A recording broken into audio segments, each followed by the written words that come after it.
कौमी एयरलाइन का पहला हादसा 25 दिसंबर 1956 को मुंबई में हुआ और 40 मुसाफिर लुक़्मा अजल बने।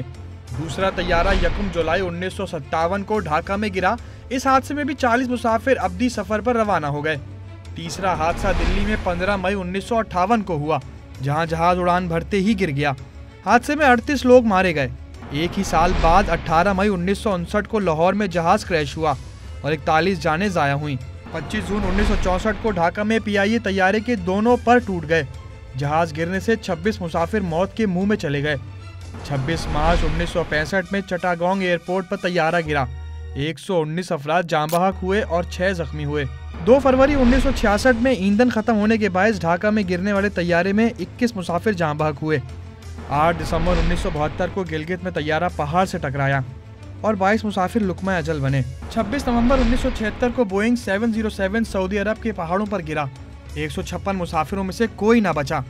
28 सितंबर 1992 को नेपाल के शहर खटमंडू में तैयारा हादसे ने 155 मुसाफिरों की भेंट ली। 10 जुलाई 2006 को तैयारा मुल्तान एयरपोर्ट से उड़ते ही तारों से टकरा गया। हादसे में 41 मुसाफिर सफर आखिरत पर रवाना हुए।